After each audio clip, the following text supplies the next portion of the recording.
CD Carmonde. J'ai été invitée à participer de nouveau au cycle de concertation organisé par le service de lutte contre la pauvreté, la précarité et l'exclusion sociale en Belgique. Nous avons suggéré le thème de la durabilité en lien avec la pauvreté, ça a été accepté. Et donc nous avons pu approfondir ce thème durant 1 an et demi avec un groupe de travail d'une vingtaine de personnes. Le logement, c'est un point de départ des résolutions de problèmes. C'est très important à retenir. C'est indispensable pour le physique, mais aussi et surtout pour le mental. C'est fondamental pour un accès à ses droits. Et ça, on ne doit pas y toucher. Tout le monde participe, c'est-à-dire les gens qui vivent dans la grande pauvreté, les personnes engagées qu'on appelle les volontaires. Et également, il faut aussi rencontrer les professionnels, les universitaires, tout.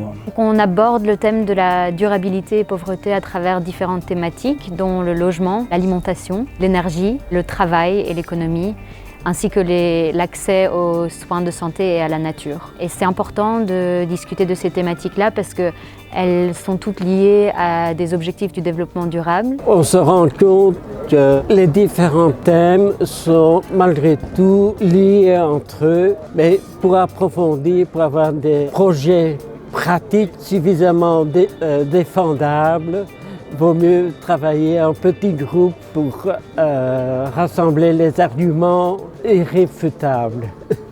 Ce qu'il faut toujours tenir à l'œil, c'est la participation d'un militant.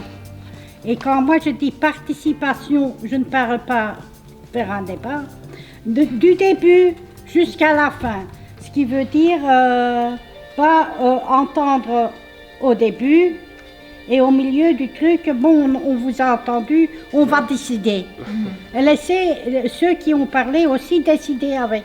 Parce que c'est eux qui savent, en tout cas, ce qui est le meilleur pour eux. Les experts ont besoin de reconnaître l'expertise des gens en pauvreté, parce qu'il faut inventer des nouveaux moyens de lutte, quoi. Les plus pauvres savent ce que c'est la durabilité et peuvent trouver des idées et des moyens pour répondre à la durabilité à travers le logement, à travers l'environnement. Le dialogue avec des personnes en situation de pauvreté sur toutes ces questions d'un développement durable est vraiment central pour arriver vraiment à des solutions durables. Aujourd'hui, Journée internationale de lutte contre la pauvreté, notre souhait est que ce message soit entendu en Belgique et au-delà de ses frontières.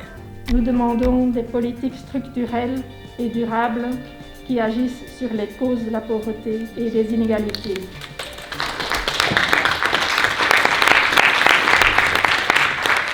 Les gens qui vivent la précarité sont très inventifs, figure-toi. Ils sont des fois plus malins qu'un ingénieur pour trouver une solution à un problème.